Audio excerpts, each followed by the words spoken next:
Creemos firmemente que en estos momentos el Ecuador está pasando por un momento económico envidiable. Ya el presidente nos mostró ciertas cifras. Tenemos una cohesión social y política bastante interesante. Y tenemos grandes oportunidades en negocios, en un país maravilloso, en un país megadiverso, como ya lo expresó el presidente de la República. Tenemos lazos con España innegables, nos unen muchas cosas, el idioma, algunas costumbres, y hemos tenido siempre una hermandad bastante buena. Y quizás en este momento es una gran oportunidad también para entrelazar y fomentar también estos encuentros empresariales. De nada sirve un crecimiento económico si esto no va acompañado con un mejoramiento del nivel de vida de todos los ciudadanos. También una ética como el medio ambiente. La producción y el crecimiento tiene que ser sostenible. No podemos basar nuestro crecimiento en la depredación de nuestra naturaleza. Y eso en el Ecuador lo tenemos sumamente claro. Tal es así que nuestra Constitución garantiza los derechos de la naturaleza. También una ética con el Estado. El mejor aporte que pueden dar los empresarios a la sociedad es justamente el pago oportuno de los impuestos y el cumplimiento con toda la legislación y reglamentaciones que son emitidas por el gobierno. Y evidentemente una ética también con los consumidores. El presidente ya mencionó algunas de las razones por las cuales es una buena idea invertir en el Ecuador. Yo las voy a resumir en 7, que nosotros le denominamos las 7 razones estratégicas para invertir en el país. La primera, que somos un país con un gran potencial turístico, somos un país megadiverso, ya el presidente lo mencionaba. Tenemos una economía creciente y estable, acompañada de una estabilidad política. Tenemos una ubicación geográfica envidiable. Somos, por naturaleza, podríamos ser un claro eje logístico. Estamos ubicados en el centro de la Tierra, estamos equidistantes a toda la región, lo cual evidentemente nos da una ventaja desde el Ecuador. Y queremos que vean al Ecuador no solo como un potencial mercado, sino también como un punto de ubicación mediante el cual se pueda servir a muchos mercados. La misma Comunidad Andina de Naciones, tenemos acuerdos con el Mercosur, de tal manera que instalarse en el Ecuador les permitiría llegar fácilmente a esos mercados. No estamos hablando de 12 millones de ecuatorianos, sino más de 300 millones de latinoamericanos. También la inversión en el talento humano es fundamental. Hemos invertido fuertemente en la capacitación de los servidores, de nuestros estudiantes, de nuestros trabajadores, y evidentemente eso es clave para cualquier inversionista. Cualquier inversionista que llegue al país quiere contar con una mano de obra calificada, con recurso humano capacitado, y en eso el Ecuador ha invertido como nunca antes en la historia. Como ya había mencionado, el acceso al mercado andino y el acceso al mercado mundial, estamos siendo muy estratégicos en esto y quizás vanguardistas en muchos aspectos.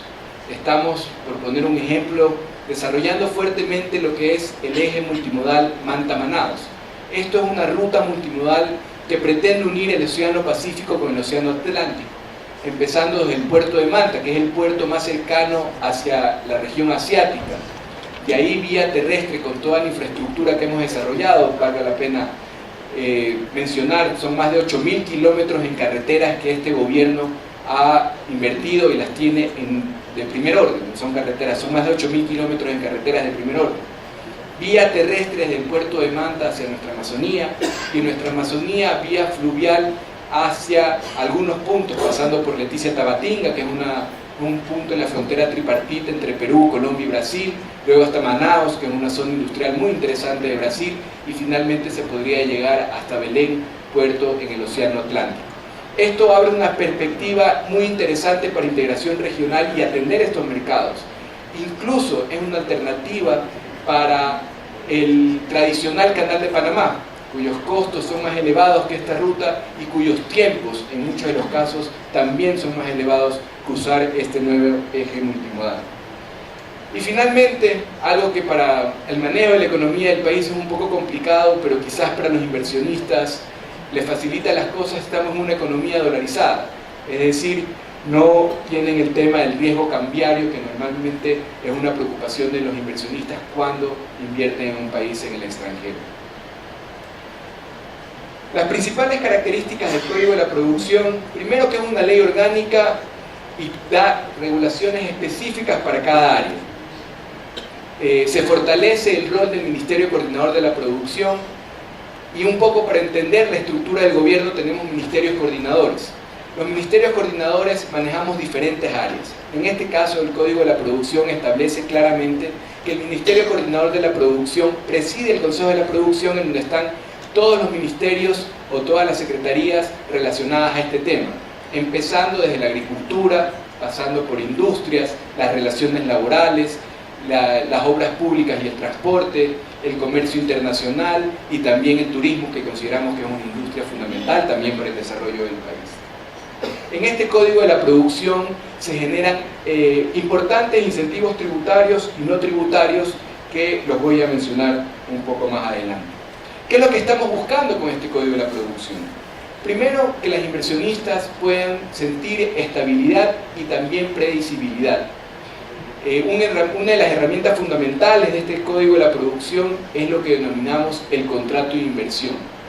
El contrato de inversión es un acuerdo que se logra entre el empresario privado que desea invertir en el país y lo firma con el gobierno nacional, que puede ser de 15 años e incluso renovable, donde se establecen claramente los incentivos a los que se pueden acoger estas inversiones y se las estabiliza por 15 años, dejando sumamente claras las reglas del juego. Con esto queremos lograr seguridad jurídica, que evidentemente es uno de los aspectos más importantes que buscan los inversionistas: seguridad jurídica en el país. En este contrato de inversión podemos establecer arbitraje nacional o internacional, lo convenimos entre las partes. Y dice claramente, y está claramente establecido en la ley, que no se permiten ni confiscaciones ni nacionalizaciones. También, evidentemente, queremos que las inversiones sean rentables, es lo lógico, ese es el ser de la inversión privada, tiene que ser rentable. Por eso es que en este Código de la Producción establecemos alrededor de 20 incentivos tributarios y no tributarios, que son acumulables. Planteamos cosas como la exención al pago del impuesto a la renta durante los primeros años de inversión. Tenemos deducciones adicionales al impuesto a la renta y suspensiones de impuestos para las zonas especiales de desarrollo económico. También establecemos libertad para invertir. Libertad para invertir sin condiciones o autorizaciones en ninguna naturaleza. Les mencionaba el contrato de inversión, que si bien es cierto como Estado nos interesa que se firmen, no es una condición o no es un prerequisito para invertir en el país. Somos un país totalmente abierto a la inversión extranjera y de hecho damos la bienvenida y nos interesa que venga inversión extranjera. Y no solo por los recursos económicos, que sin lugar a dudas son importantes, sino también por toda la transferencia de tecnología y conocimiento que significa la inversión extranjera. Como lo decía el presidente, venimos haciendo bien las cosas, pero venimos haciendo lo mismo. Y evidentemente, para empezar a hacer las cosas diferentes, también requerimos de experiencias que se han dado en otros países. Por eso la inversión extranjera para nosotros es fundamental y es importante, sobre todo en ese aspecto. Además de la inversión en términos de recursos monetarios, sino más bien, y quizás más importante aún, en temas de conocimiento y transferencia de tecnología. ¿En qué consisten estos incentivos generales? El impuesto a la renta, la reducción del 3 puntos al impuesto a la renta, del 25 al 22%, esto ha venido dándose gradual, desde que empezó ha sido un punto por año. Ya en el 2013, ya las operaciones realizadas en el 2013 estarán con el impuesto a la renta del 22%. Hay exoneración del pago del impuesto a la salida de divisas para los capitales e intereses por créditos en el exterior. Quizás vale la pena mencionar este impuesto, que no es tan común, pero en un país como el nuestro, altamente necesario. Nosotros creamos el impuesto a la salida de divisas, que realmente viene de la teoría económica, quizás lo puedan conocer como el impuesto Tobin, que básicamente es un impuesto que trata de frenar la salida de divisas. ¿Y por qué? En una economía dolarizada como la nuestra, el circulante evidentemente solo es el dólar, y el dólar solo puede entrar a la economía ecuatoriana mediante exportaciones, ya sea de petróleo o exportaciones tradicionales, comerciales, a través de préstamos o a través de la remesa de los migrantes.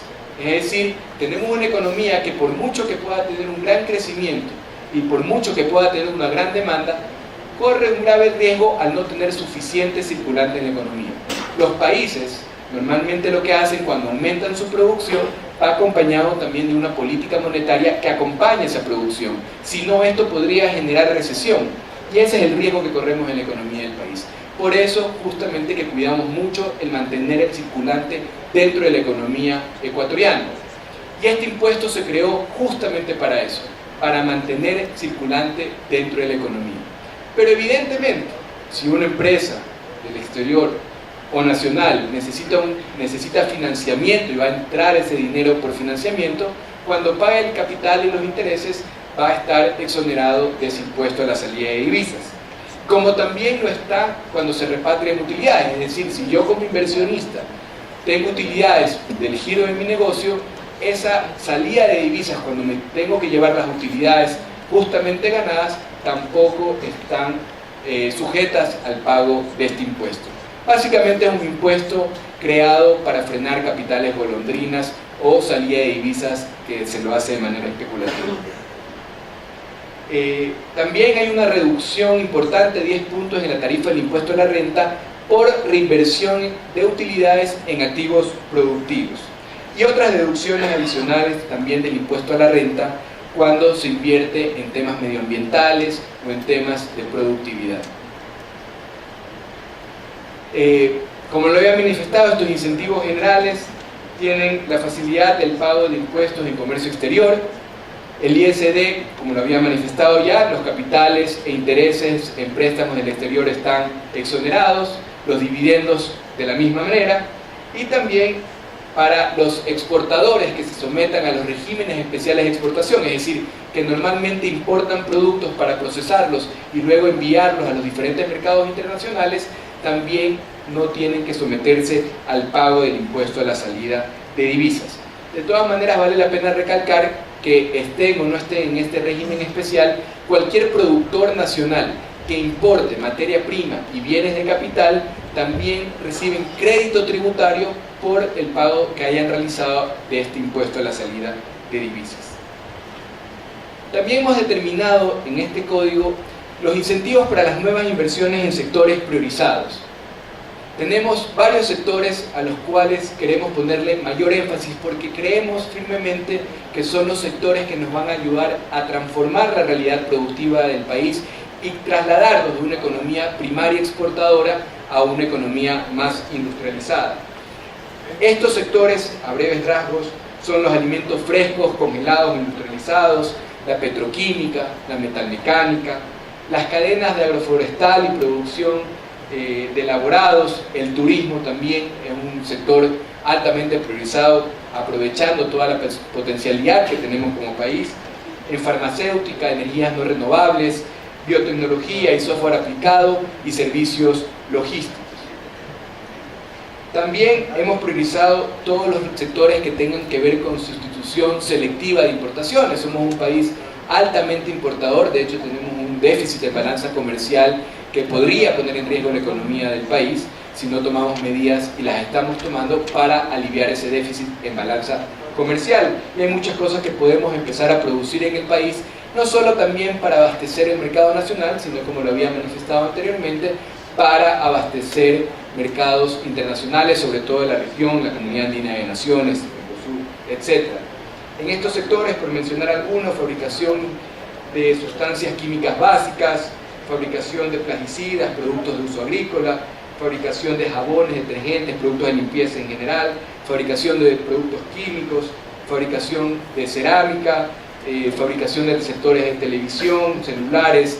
De hecho, ya están viniendo inversiones interesantes para en una primera etapa ensamblar televisores en el país. De hecho, Sony la semana pasada específicamente ya empezó una importante inversión en el país para ensamblar los televisores aquí. Fabricación de prendas de vestir y materiales textiles, fabricación de calzado y fabricación de aparatos electrodomésticos.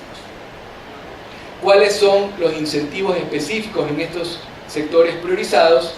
Son, primero,